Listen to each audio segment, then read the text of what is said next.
เบิ่งเดี๋ยวนี้บังแต่ละบังมันฟดแล้วเนาะบังนี่ก็ฟดบังนี่ก็ฟดแล้วแต่ว่ายังบังน้อยๆหันยังบ่ฟด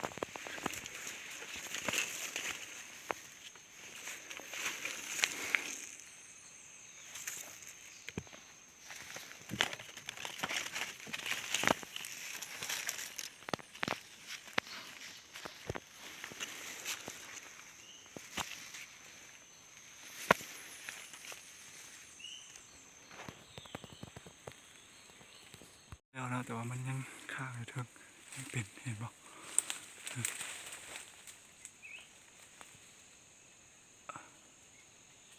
ยังสิไปอีกยังได้ว่าจะตกบ่รอดแล้วตกเยอะตกเยอะ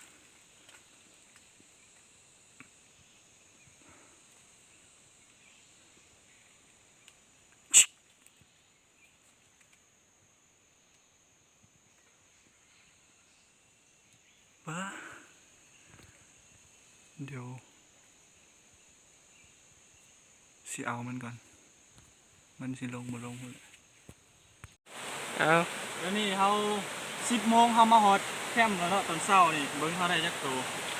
เขาก็บ่ฮู้เลยว่าได้จักตัวนะมันได้หลายโพด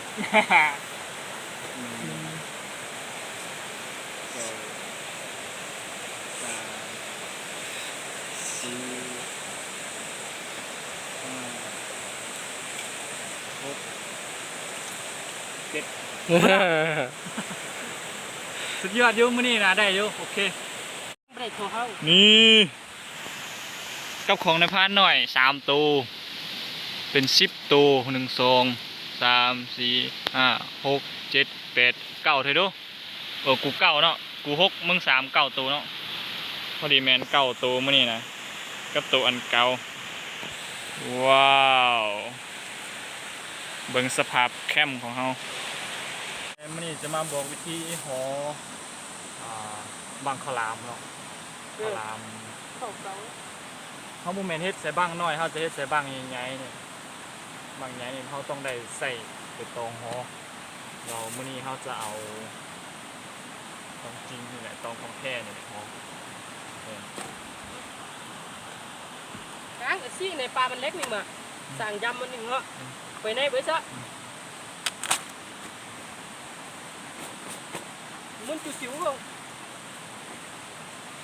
chân bắt dâu sự cho thì sự quý rồi này rồi mà kìa ya Phật gia tham ăn nè thì sáng đây tham ra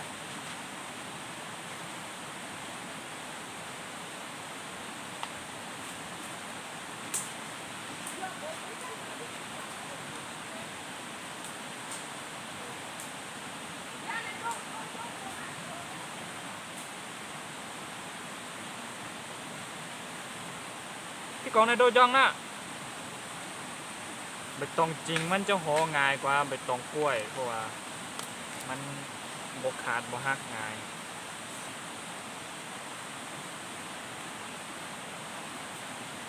sáng cái nắng pha một chiều mà น่าบี đúng à น่าบี nắng pha đâu bên đây ấy bên kia pha mình đấy nhưng mà ไอ้นังไอ้เจ๊หยาเองเลยละตู้ไอ้นังหยาเองเลยนี่มีสารกิโลอยู่มา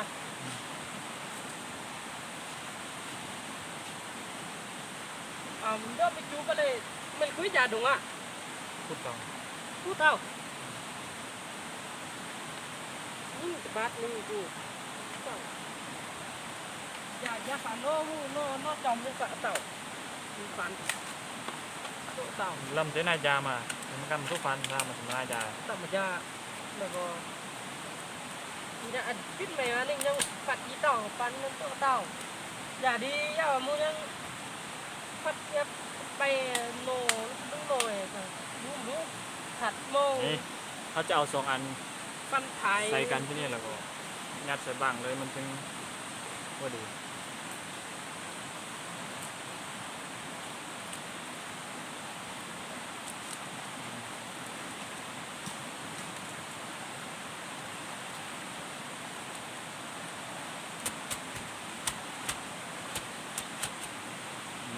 สมีเขาก็ไปใส่น้ำแล้วก็มาเผาได้แล้วเนาะ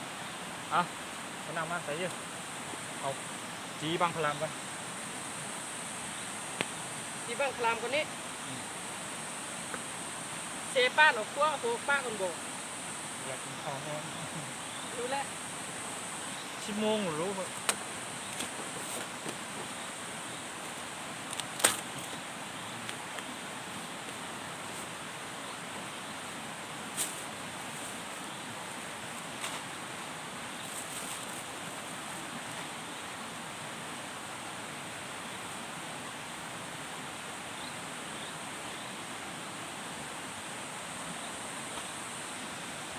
ตอนนั้นนี่เจอตะกายซี่ก็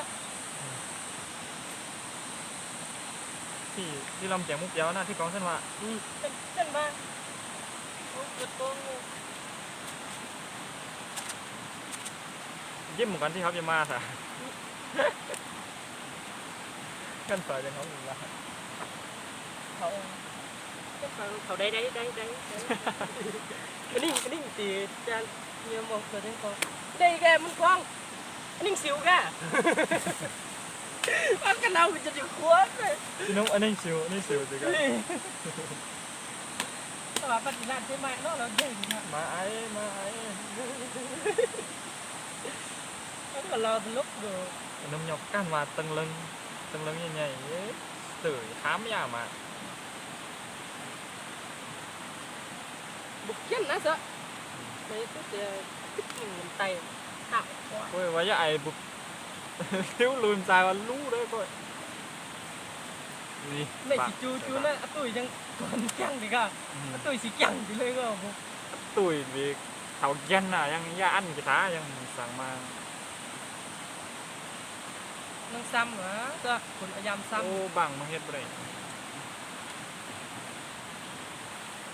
ถัดหม้อเนี่ยเป็นนู่กระเต้าสิดีเกิดปัดยาวฟาดน่าอยากเกี่ยว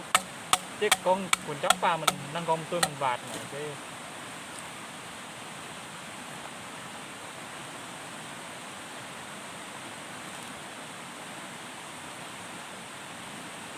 นี่คุยจานปลาโกงทุกเลยอ่ะซ่าบุกไปเด้นี่นั่นโค้งนั่นกันแล้วเนี่ยเนาะเนี่ยบิดจูตี นั่งกองลูกน้อยมา ทุกฝ่ายมาโน่นเลย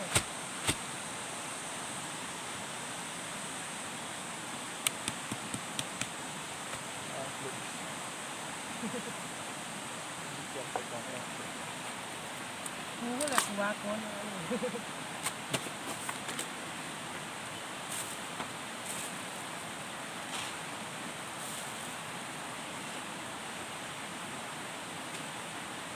จะแจ้งแล้วดังกว่าเขาว่าสันติโยนึงคือเอาแบบว่าใหญ่ตอนนั้น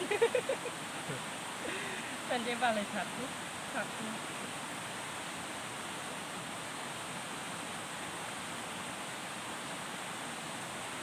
ที่เราหมู่อันยอดกันนะ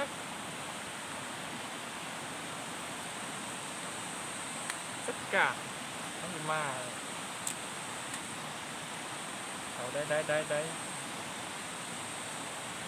พี่น้องอันนี้ เขาโป่งเลยแกมึงกองนิ่งนี่ชิวอา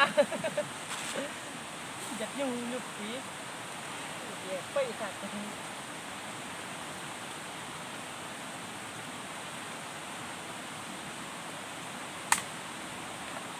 ปั้นไก่ในบุกโกจังนิ่งมา ส่งมัน นี่เงี้ยแบบจูเฮ้ย chú mày con mày phạt đó kìa เดี๋ยว mày con là chiều nè มันน่ายานะ đến những phạt chiều mà หรือเนี่ยผมชูเลยเนี่ย con ra sư ชูนี่ก็เม่งนะ tẹt cái đi về nó này ดีเอาเห็นตกนะถ้าเห็นกู mày chú cho phán đây kia cô má nhưng mà chú cơ chú là phần đó này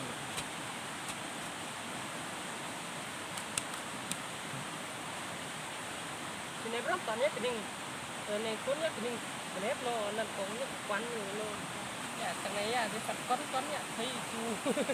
คนก้อนๆที่เคยผ่าดำปลุ้งๆดำที่เคยว่าจูบองหรือบุกกันลอยนะ เงินก็อันนี้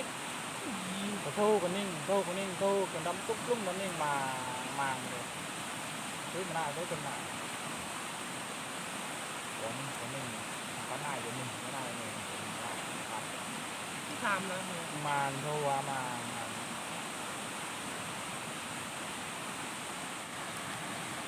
เบิ่งเดี๋ยวนี้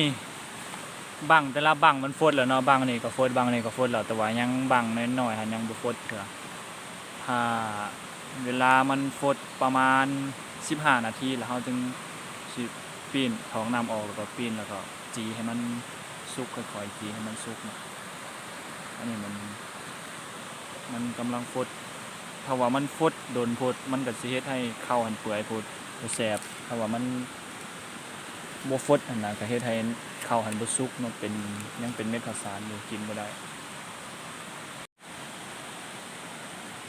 เดี๋ยวนี้มันฟดแห้งแล้วเฮารู้สึกว่าหอมเราได้กลิ่นหอมมันแล้วเนาะได้กลิ่นหอมของบางไม้แล้วก็กับข้าวหั่นสุดยอดเลย เจ๋งจริงก็ครับ ตัวมัน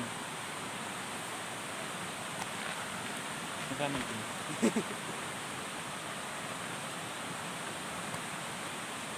กันคือ เดี๋ยวนี้ฟดดนแล้วเขาจะท้องน้ำออกแล้วก็ค่อยๆจีมันเนาะเพราะว่าน่าจะสุกแล้ว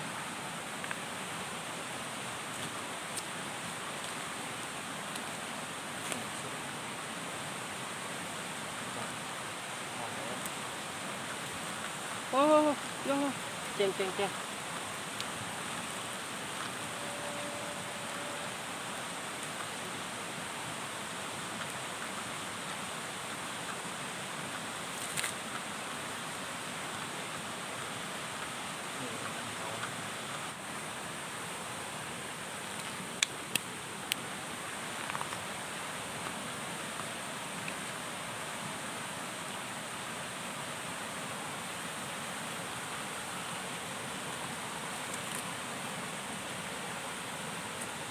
ปั่นฮะไหนมา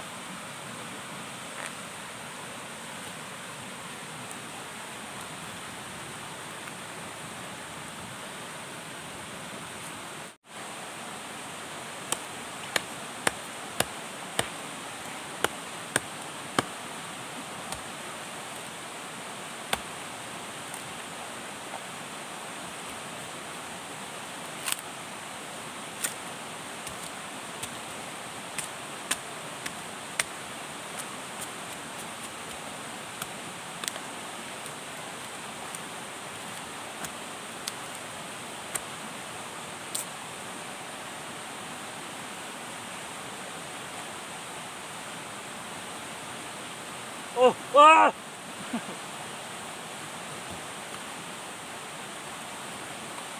สุกอีกวงสังหวาอะไร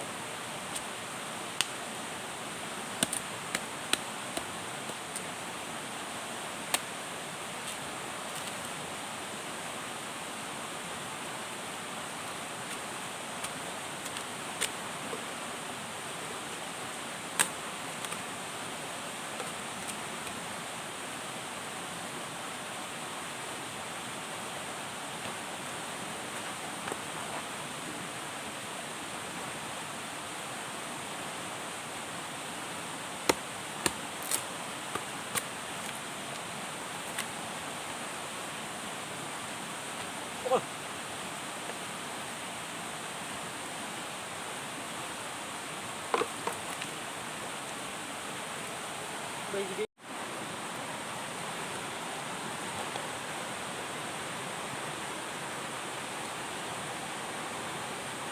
โอ้สุกมืดนี่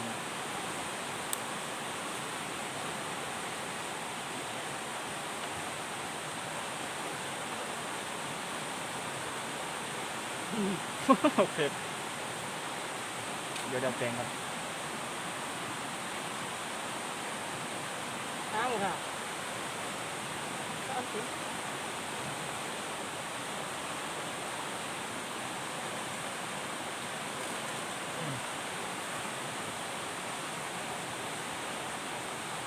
อ โอ้ของแท้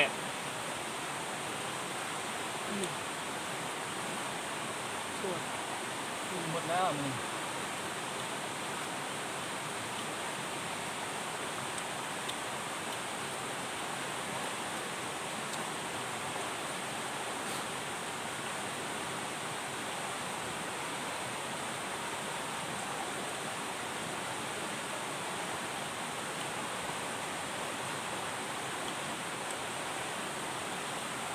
ทำสะอาด